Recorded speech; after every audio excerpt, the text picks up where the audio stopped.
Math slow trick channel पर आपका स्वागत है। आज हम बात करेंगे सीटेट 2024 के पेपर को कैसे पास करें। अभी हमारे पास 2 महीने और 15 दिन शेष है, तो हम 2 महीने और 15 दिन के अंदर तो एक अच्छा स्कोर प्राप्त कर लेते हैं। 120 प्लस 125 प्लस 2 महीने के अंदर तो हम 125 प्लस का स्कोर टच कर लेते हैं। सीटेट के पेपर को पास करने के लिए तो 1 महीना ही काफ़ी होता है। सीटेट के पेपर को पास करने के लिए यदि 1 महीना का टाइम मिल जाता है तो वह भी काफ़ी होता है। तो उसके लिए एक अच्छा तरीका होना चाहिए पढ़ने के लिए। यदि हमारे पास कोई तरीका भी नहीं है तो सीटेट 1 साल के अंदर भी क्लियर नहीं होगी, क्योंकि हम जो सिलेबस के अंदर है वह पढ़ भी नहीं रहे हैं, हम बाकी फालतू चीज़ें पढ़ रहे हैं, तो हमारा सीटेट कभी भी पास नहीं होगा। आज हम इस वीडियो में बात करेंगे कि सीटेट के पेपर को आसानी से हम कैसे पास कर सकते हैं। तो आपको यह वीडियो पूरा देखना है। आप यदि इस वीडियो को पूरा देखेंगे तो ही आपको समझ में आएगा कि सीटेट का सिलेबस क्या है और किस प्रकार हमें तैयारी करनी है। यदि आप नए हो तो पहले सब्सक्राइब ज़रूर करना और वीडियो को लाइक करना। तो शुरू करते हैं आज का वीडियो। सीटेट का पेपर 150 नंबर का होता है, जिसमें हमें 60% मतलब 90 नंबर लेकर आना है। जो 90 नंबर लेकर आएगा वह सीटेट को पास कर लेगा। तो हम बताएंगे आपको कि 90 नंबर आसानी से आप कैसे ला सकते हो। तो हम बात करते हैं हिंदी, क्योंकि हिंदी, अंग्रेजी, संस्कृत, उर्दू ये अलग अलग भाषा है, उनमें से हमको एक भाषा चुननी है, तो मैंने चुनी है हिंदी। तो हम हिंदी के अंदर 20 प्लस, आप यदि हर सब्जेक्ट के अंदर 20 नंबर लेकर आते हो तो भी आपके 100 नंबर हो जाते हैं। कितने? 100 नंबर। तो हम बात करेंगे हिंदी के अंदर आप 30 में से कितने नंबर ला सकते हो, क्योंकि हिंदी के अंदर 15 नंबर की आती है पेडालॉजी, 15 नंबर की पेडालॉजी, और 15 नंबर के आते हैं 2 अनसीज पैसेज, 2 पैसेज। अब इसमें आपको ये है कि मतलब व्याकरण, हिंदी व्याकरण आपको पढ़नी है या नहीं पढ़नी है। हिंदी व्याकरण आपको नहीं पढ़नी है, हिंदी व्याकरण आपको नहीं पढ़नी है, क्योंकि हिंदी व्याकरण के अंदर के तो एक सवाल आएगा कि 2 सवाल आएंगे। हिंदी व्याकरण के अंदर आपके 1 या 2 सवाल आएंगे, इससे ज़्यादा क्वेश्चन नहीं आएंगे। तो आप 1-2 सवाल के चक्कर में अपना टाइम खराब मत करना। तो आप ज़्यादा से ज़्यादा पढ़ो हिंदी की पेडालॉजी और 15 नंबर के अनसीज पैसेज आपको कम से कम 10 के आसपास तो निकालने ही पड़ेंगे। 10 कितने? 10 आप 10 निकाल लो, बहुत है। आप हिंदी के 10 अनसीज पैसेज निकाल लो, बहुत है। तो आपको केवल पढ़नी है पेडालॉजी, आपको हिंदी व्याकरण नहीं पढ़नी है। यदि आपका मन ऐसे करता है कि व्याकरण से संबंधित क्वेश्चन आएंगे तो आप संधि और समास ये 2 टॉपिक पढ़ लेना, वो भी थोड़ा बहुत, ज़्यादा नहीं, कम टाइम दे करके पढ़ लेना। संधि समास से एक क्वेश्चन आ जाएगा, बाकी आपको हिंदी व्याकरण से संबंधित देखने को क्वेश्चन भी नहीं मिलेगा। आपके अनसीज पैसेज में से 10 क्वेश्चन तो आ जाएंगे, जो सेम टू सेम मतलब उसी में से लिखने पड़ेंगे।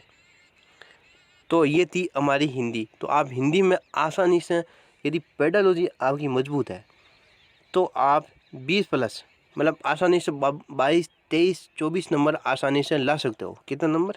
22, 23 और 24 नंबर।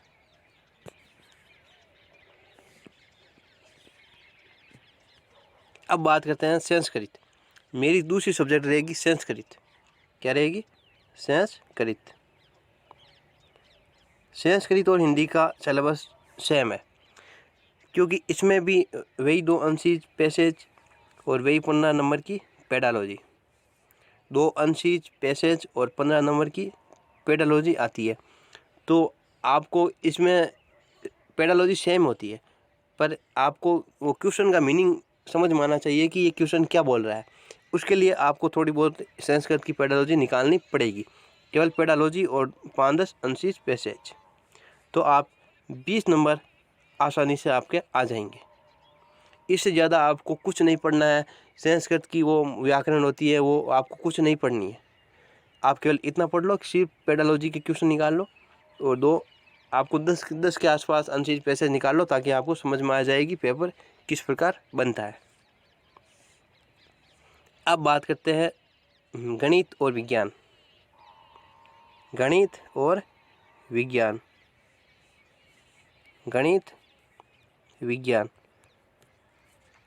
गणित 30 नंबर और विज्ञान 30 नंबर, गणित 30 नंबर और विज्ञान 30 नंबर।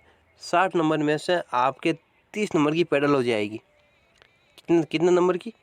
30 नंबर की पेडालॉजी। अब बचे 30 क्वेश्चन और 30 नंबर और, जिसमें से 15 नंबर मैथ और 15 नंबर साइंस। तो आपको 15 नंबर के अंदर, मैथ में 15 नंबर के अंदर आपको क्या पढ़ना है? केवल आप 4 प्रश्नावली पढ़ लो। कितनी? 4। ज्योमेट्री, एलजेब्रा, मेंसुरेशन और प्रायिकता। आपको मैथ के अंदर केवल 4 टॉपिक पढ़ने हैं। कौन कौन से? एलजेब्रा, ज्योमेट्रिक, मेंसुरेशन और प्रायिकता। इन चारों में से अधिकतम सवाल इन चारों में से ही आते हैं। बाकी एक सवाल आता है लाभ हानि का या ब्याज, इनसे संबंधित भी एक क्वेश्चन आते हैं। बाकी तो नहीं पूछा जाता है। तो आप ये 4 टॉपिक पढ़ लो और एक बार लाभ और हानि और ब्याज ये एक बार निकाल लो। तो आप 15 में से आपके 12-13 सवाल राइट हो जाएंगे। और आपकी बची पेडालॉजी। तो पेडालॉजी के क्वेश्चन आपको ज़्यादा से ज़्यादा निकालने पड़ेंगे। यही सिस्टम साइंस का, कि साइंस में 15 नंबर की आती है पेडालॉजी, साइंस में 15 नंबर की पेडालॉजी, और 15 नंबर की आती है फिजिक्स, केमिस्ट्री, बायोलॉजी। वे भी एकदम नॉर्मल।